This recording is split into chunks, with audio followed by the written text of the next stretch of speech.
Welcome back. It's Bill Brandmeier. I'm so excited to be joined by really two legends in the Kansas City area.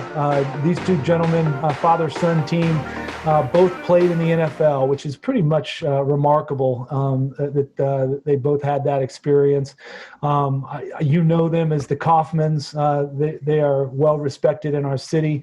Paul Coffman is a big K-State advocate, a Wildcat through and through, played for the Green Bay Packers, and his son, Chase Coffman, played for MU, All-American, caught tons of passes from, that quarterback were not to be mentioned, and went on to have a nice career in the NFL. We're playing for the Cincinnati Bengals. Chase, welcome. How are you? Thank you. I'm great. Thanks for having us. How's it going, Paul Coffman? Going great. That's great. Yeah. Well, Chase is on our board. He knows a lot about ShareWaves, what ShareWaves is all about, and what we're trying to do.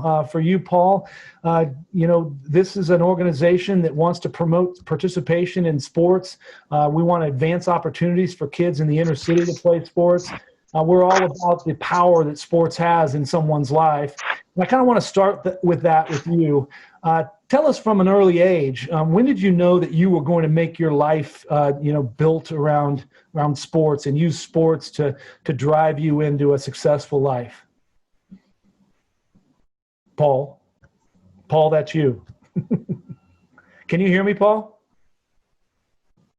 Did he freeze on us? Yeah. Oh, bummer. Is his internet not very good? I think it was you first, and then now it's him. Okay. Yeah. Because me and him were talking like this when earlier.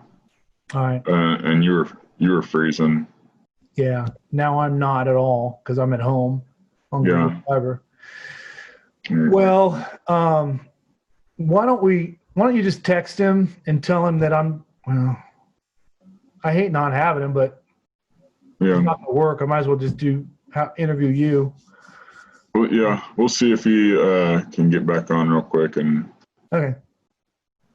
What if there's a spot in his house that's better than? Yeah, Drinkwitz said he can't make tomorrow afternoon, evening, or Thursday morning work. Oh, bummer. Could he? It's only this week, but he asked if he could do it next week. Yeah, I mean, I would love to get him back on and do something with him. As a kind of a postmark, kind of maybe a revisit or something. All right, let's try this one more time. Is there a place in your house that is more connected than? Are you in the basement or anything? I don't know. We'll just kind of see if we can do it here. Well, you sound good now. Yeah. As soon as I ask you a question, it freezes. I changed back to my phone. So okay. Yeah, get that settled, get that set up, and then we'll just reboot. No problem. I get better with the introduction every time, so. Yeah. All right. Tell me when you're ready, Paul. Almost. It's funny, Jimmy Kimmel does this every day from his house. Yeah. And you think that he's got a whole big team of people. It's his wife on the camera.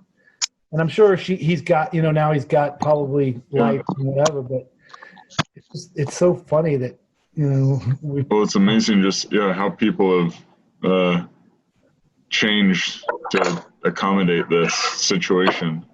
All right. All right, here we go. You get your bowl of ice cream? Not yet. That's that till before I go to bed. All right, I like it. That sounds like my dad. Yeah. Chocolate ice cream and fruit on top. I got chocolate chip now, but I got chocolate sauce to put on it. There you go. Yeah. Love it. All right, here we go. Hey, everyone, it's Bill Brandmeier. We're back. Ready to play week is just trucking along. Where on Thursday we're talking about college and college sports and bringing college back online. I know, our passion for sports runs deep.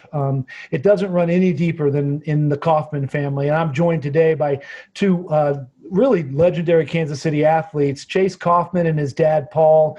Paul played in the NFL for the Green Bay Packers, Kansas City Chiefs, Minnesota Vikings. Chase played for Cincinnati, both in the NFL. What an incredible achievement for a family. And you've got other athletes in your family too. Sports is a big part of your life. Isn't that right, Paul? You bet. Growing up, I grew up in a town of 600 people. The name of the town was Chase, Kansas. There you go. Hey. Somebody got his name from that. But, just every day I would get up and go down to one of my friends' backyards or, go down the ballpark, and, there would just be kids playing home run derby, shooting baskets. And it just seemed like sports has been a part of my life, since I was young. And it can teach you so many lessons about life. And that's what's so great about sports. Yeah, and Chase, you and your brothers, I'm sure, competed against each other and iron meeting iron. Your house was probably full of balls and sports and constantly talking about things. What was it like growing up in that environment? It was awesome. And it's something that you really don't, as you grow up, you don't really know the difference between your perspective and other people's. We had quite a bit of land growing up and didn't really get out and have that same experience. My dad was talking about walking down to the park or riding your bike down to the park and having a bunch of other kids. So we'd have kids over to our house every once in a while, but in between those times, it was just me and my brothers and sister. And like you said, lots of different games that had rules, a lot of them that didn't have rules, and a lot of fights to figure out whether the rules were right or wrong. Shareways is based on the idea of advancing opportunities for kids to play sports. And I've taken a pretty deep dive into what's happening in youth sports today. Paul, I'm kind of interested. You talked about that idea of free play, kids just picking up and picking teams, and I'm a captain and I want you. And that doesn't really happen anymore. You've probably witnessed the transition of youth sports from the days of community leagues and rec play and kids just picking up in the backyard to now this sophisticated youth sports environment, almost a professionalization of youth sports. It's got to be something that you've paid attention to and witnessed throughout your life. Yeah, everything's organized now, and it seems like there's always an adult there where, when I grew up, you had to work out your own differences, which a lot of that, again, is life lessons. You learn how to give a little, take a little, maybe stand your ground at some point, maybe get a little dirt on your face after a bigger boy has, kind of taken charge of the situation. But, again, there were just a lot of life lessons there. You could test yourself. There wasn't somebody telling you to do it this way or do it that way. So sometimes you had to figure out how it worked for you. And a lot of fun. But,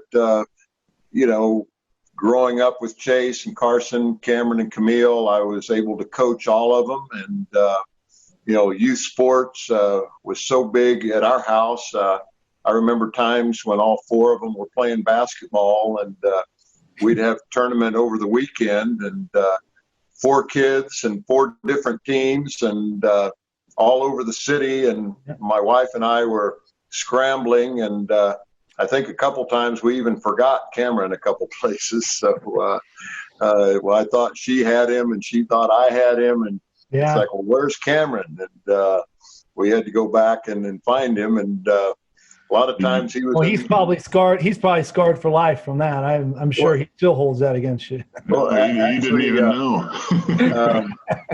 I can't remember if it was your recruiting trip to K-State or Carson's, Chase, but We did. We actually lost Cameron, but he was in the rec center playing basketball. You know, he was probably junior high then. He was playing basketball against the college kids. Why wouldn't you, right? Yeah, we found him back in the rec center. But again, you know, sometimes sports is not fair. Sometimes you get hurt. Sometimes it's not fun. Sometimes you lose. And again, that's a lot like life.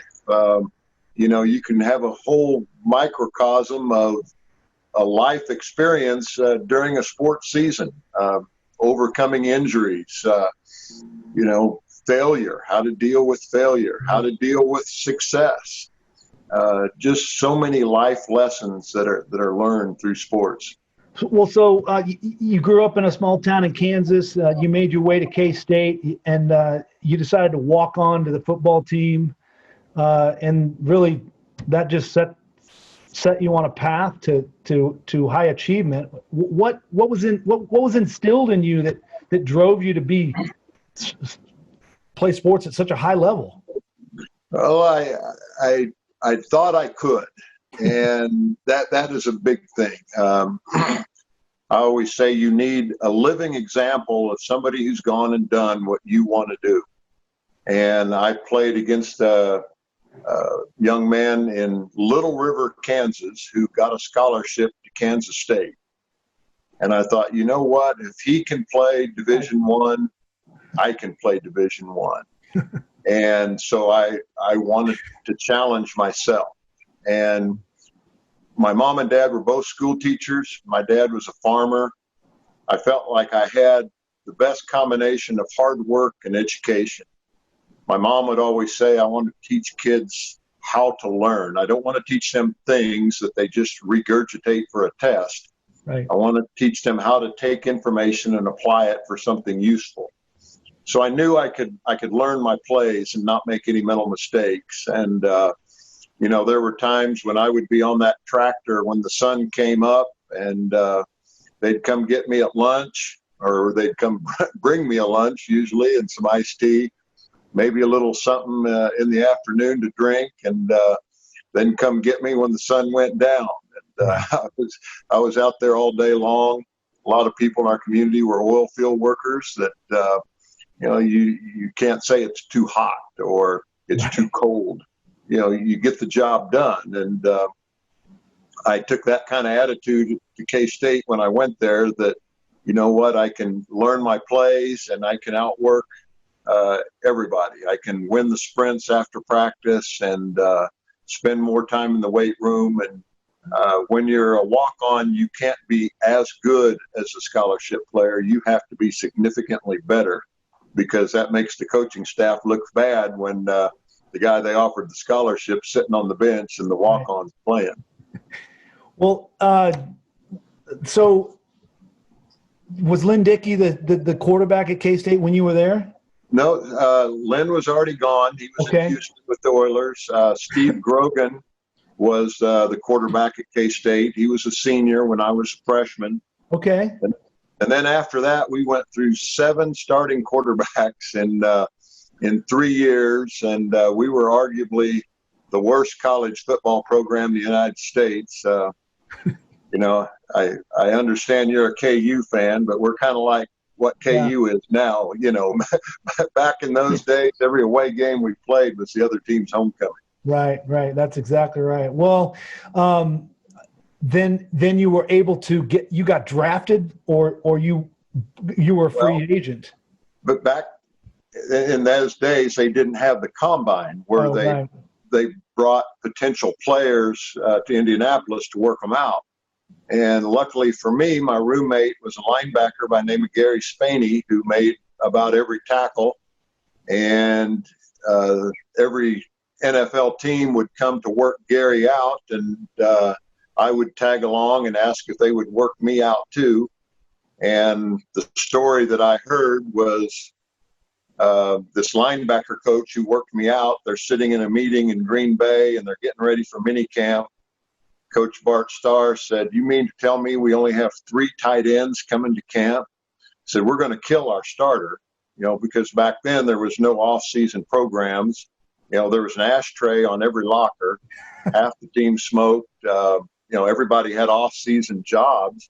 So what they would do is bring in players just to make the lines long, so the starter wouldn't have to go every other rep, and he could slowly work his way into shape. So they only had 3 tight ends coming into camp, and he asked if anybody had worked out any tight ends, and the linebacker coach said, well, I worked out this kid at Kansas State, said he won't make the team, but he won't embarrass us. So they called me up and offered me $1,000 signing bonus, $24,000 my first year, and $30,000 my second. And so I said, where do I sign? And then you went on to have a 11-year career. And what was it that you felt like was your special, asset that you used to? Were you a good catch? Were you fast? Smarter than everyone else? Not afraid? There's a lot to be said about being in the right place at the right time, with the right team. I felt Chase's career when he got drafted by Cincinnati was probably the worst place he could have been drafted. They wanted a blocking tight end. The coach there played 12 years in the league and maybe caught 100 passes.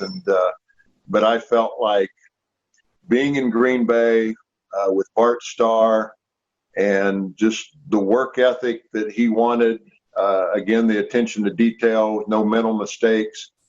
And again, Len Dickey was the quarterback up there at that time. I would sit by Len in the meetings, and I could learn what I did, but he would explain to me why I was doing it. Here's the reason you're running the crossing route. Here's what I'm looking at. Here's what I'm reading. And so I would learn from Len just what the whole scheme of the pass patterns were. And then he would explain to me what the defenses were trying to do to stop us. Len Dickey must have been really bright. He must have been really smart. Oh, man. I mean, accurate throwing, and, he would get up the line of scrimmage and basically, knew where he was going. Right. He would look over at me, and my nickname was Hog, and he would go, Hoggy, be ready on this one, and so, I was in the right place, the right time. Obviously, I had to work hard. I had to produce when I got the opportunity, and I had a great offensive coordinator, a great tight end coach, Lou Carpenter, who played 11 years in the league, a guy named Bob Schnelker, who played in the league, and it was a dream come true to make it in the NFL and then go on and play for 11 years. Did Bart Starr use the Lombardi rules? Was he a Lombardi disciple, and did he instill that in you? Well, basically, if you were 5 minutes early, you were late. So yeah. I've been trying to connect to you today, at least 5 minutes early. But, there was a lot of the Lombardi tradition that carried over, and obviously the hard work, the discipline was a big part of it. But Bart was just such an encourager. There's a proverb in the Bible that says the power of life and death are in the tongue. I can encourage you with my words, or I can discourage you with my words. And Bart was one of those guys that if you would mess up, he would come and tell you, say, I expect more from you than that. You're better than that. I mean, he would challenge you as a man, but he wouldn't demean you and cuss at you and yell at you. And, for me, that was a better way of learning. Yep. Need more coaches like that. Chase, when you were growing up, did you know how cool your dad was? I mean, did you? Well, as a dad, yeah.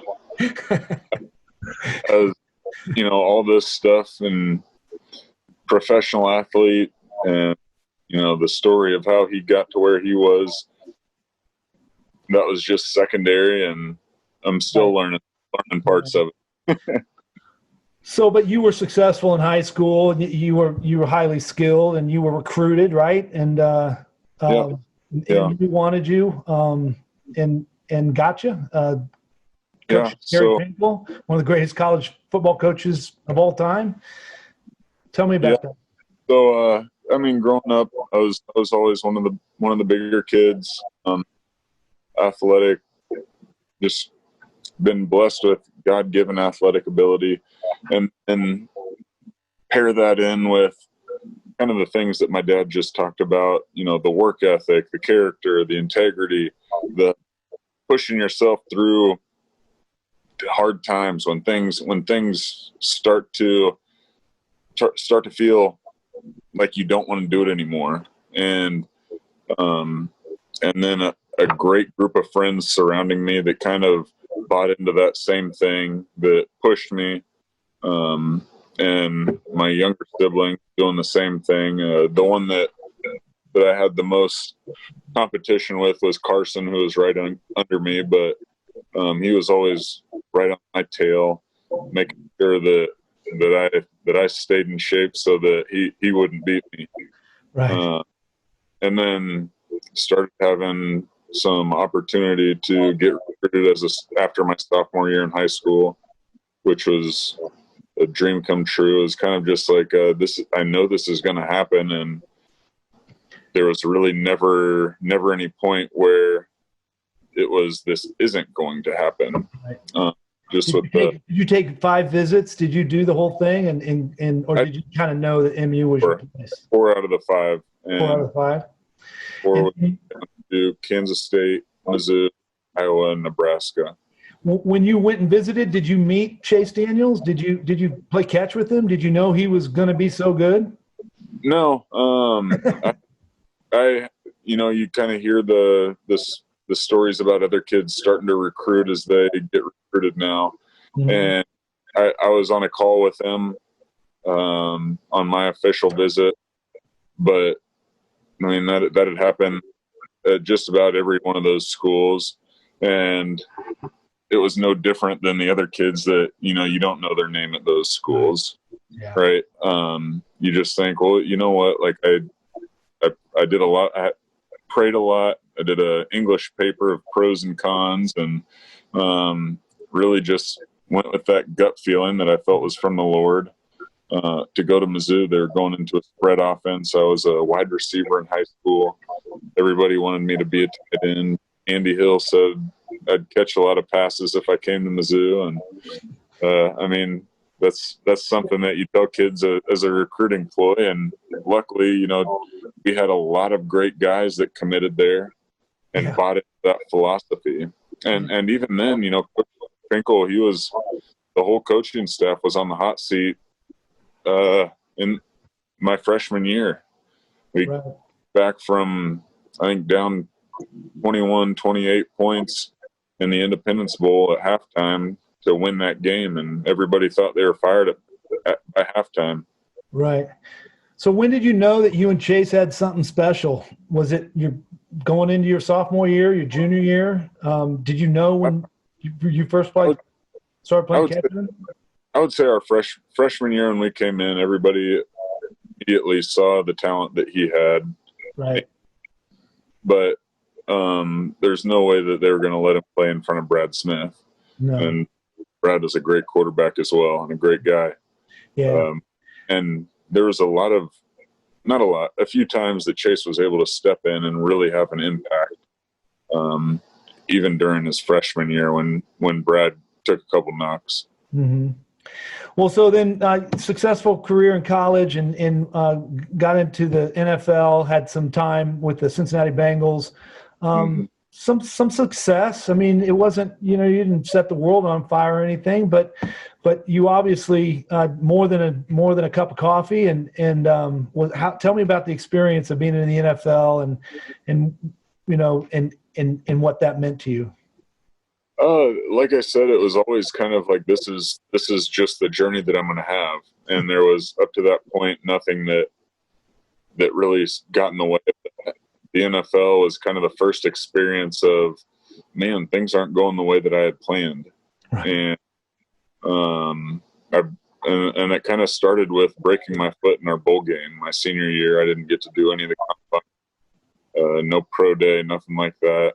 I was able to get drafted in the 3rd round still to Cincinnati.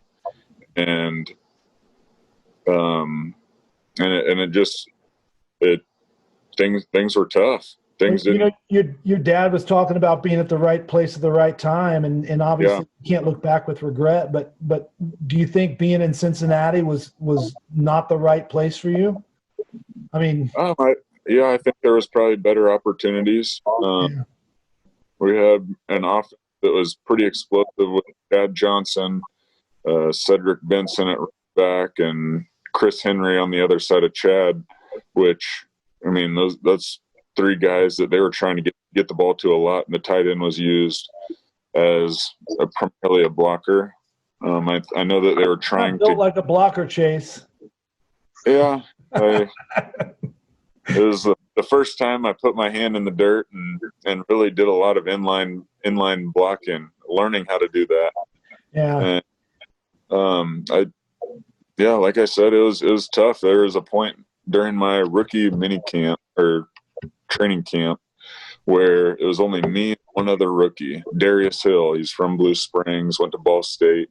We were the only two guys at tight end playing, and because the three veterans had gotten hurt, and it was about four days, it seemed like 2 weeks, and we were the only ones taking the ones, twos, threes, scout special team, doing it all. And at that point, I was just like, man, I got most of my signing bonus already. This might be it. But I wasn't going to quit. Right. I got that at a young age. If they were Suck it they were out. going to leave, then I would have gladly taken a break. But I wasn't going to quit. And that's kind of the story of my career. I was with 6 different teams over 8 seasons. I got cut 12 times, and I kept trying to stay ready and learn as much as I could to be ready when they were ready. Right. Well, it's a testament to you and obviously to your dad, Paul. When you think back and watching him develop and watching him grow, what are some of your proudest moments? What are your thoughts about Chase and what he's been able to accomplish?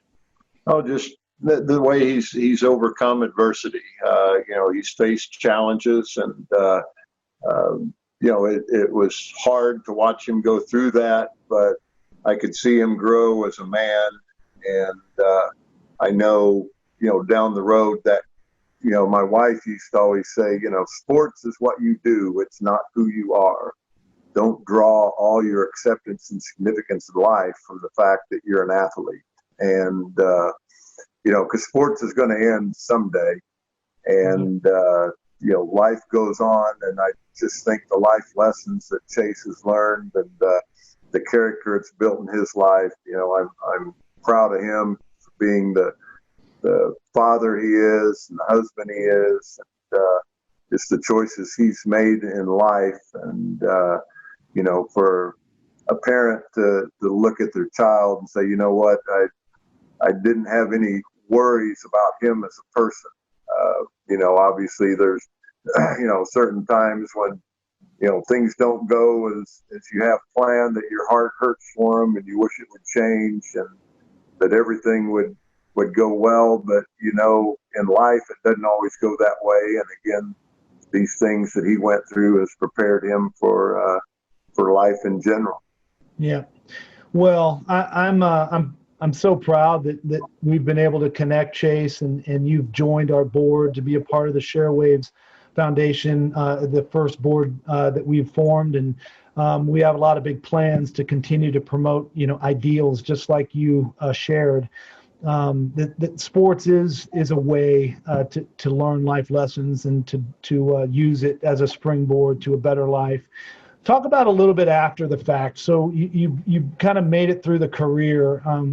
And Chase, just so you know, you're a freaking All-American, right? I mean, you made it to the top of the top of the top of college football, which very few people can say that they've done. And no matter what happens after that, you'll always be that a high school All-American. I mean, a college All-American, which is so cool. What's life been like after football? Paul, tell me a little bit about what it meant to leave football and then try to build a life and a family here in Kansas City.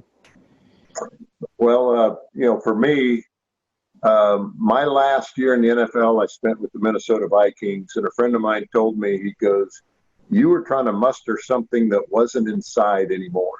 Mm-hmm. And I think that was a true statement because the eye of the tiger wasn't there.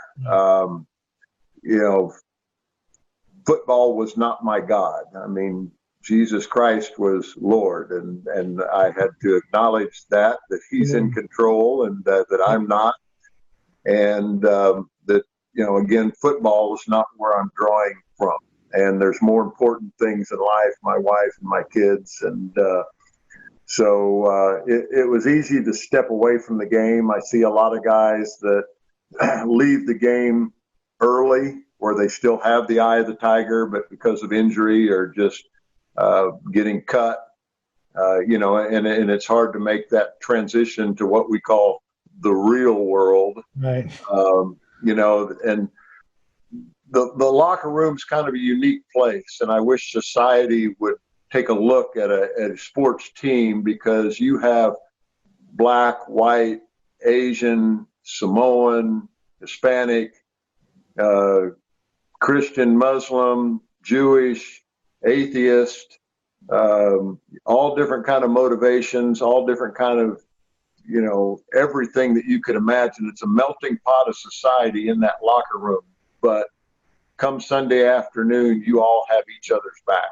You know, in college, come Saturday afternoon, you have each other's back. You're not going to let your brother go down. You're going to be right there with him every step of the way. And it doesn't matter what differences you have. But, you know, and you see a lot of businesses try to incorporate the team concept, and, you know, calling each other teammates and, you know, having little huddle meetings and things, and things they can draw from sports. But a friend of mine who was in the minor leagues with the Royals started a business in Blue Springs, and I've been working for him for 31 years now, and out and about in Kansas City selling all kind of industrial chemicals and janitorial supplies, and I'm out around people, and I'm strictly commissioned, so I had an opportunity to coach all my kids, and I'm on the school board now at Ray Peck, and our activities director just gave a presentation to the school board, and just how many kids who are involved in sports, band, music, theater, their grade point averages are at least a point above, you know, people who aren't involved in things like that. And that's where you see that the activities, the sports, working together for something bigger than yourself is just such an important part of society, of education. And, you know, being on the school board's really opened my eyes to, you know, the needs for organized sports at the youth level, and the teaching of fundamentals and the teaching of the history of the game, and all those things that just play into sports that can also translate to life. Well, that you couldn't say it better. That's exactly. I mean, you could have written my mission statement. The idea that that there are kids that are dropping out of sports because they're not having fun, because they feel too much pressure, because they're not good enough. They're, you know, a coach has told them that it's not worth it for them to come out. Those are all things that just shouldn't be a part of our sports scene, our sports you know, environment, and you know, something that Shareways really wants to stand up against. We also want to bring opportunities to kids that wouldn't normally have those because of finances or their area that they live in. So, you know, I'm so grateful to have Chase Coffman as part of our board, but to have Paul Coffman as part of Chafe's life, I feel like I get a little of you too in the deal. You know, you guys are a really, really neat family. Tell me a little bit about, Chase, what it's meant to grow up in the Coffman family, knowing what an amazing man your dad is, but also the success your brothers have had, and your sister in sports. You got to be pretty proud of your last name. Yeah, it's a huge blessing. And I mean, all the things that my dad has already said in this, sports is not who you are. It's what you do. And that's one thing that I think that he said that my mother used to tell all of us kids all the time. My dad was always coaching us and teaching us how to get better. And then my mom would come in afterwards and we'd be all hot and mad and maybe been in a fight and say, you know what, you're working hard, but sports is not who you are. It's what you do. And that's something that's continued to stick with me and help me through my transition from sports into, like my dad said, the real world, and keeping all those people, my family, my brothers, my sister, my wife, and now my kid, Right. and some good friends stay in contact. That support group throughout the transition of during sports and all the times that I got cut in different cities, and the highs and the lows, and then through the transition of what the heck is next going to do with my life. Well, at least I have the underlying values of I'm going to keep trying. I'm going to keep putting one foot in front of the other. I'm going to keep, trying to add value to people's lives. And I think that's been really the biggest thing for me. Well, that's just awesome. We're going to leave it there. I want to thank you both for joining us for Ready to Play Week, being a part of this discussion about the value sports has in our lives, what it means to us as individuals and as a family. I think it's a testament to who you are, Paul, as a man, your faith, your dedication, that you've raised such an incredible son, Chase. And I'm honored to know both of you, and I appreciate you joining us for Ready to Play Week. Thank you both. Thank you, Bill. You're welcome. Thank you. And, we've been blessed. And, like Chase said, he had a lot of peers and coaches and, people in the community that poured into our kids' lives too. So, that's a big part of it. Yeah. Well, blessings to you both, and we'll catch you soon. Thank you so much.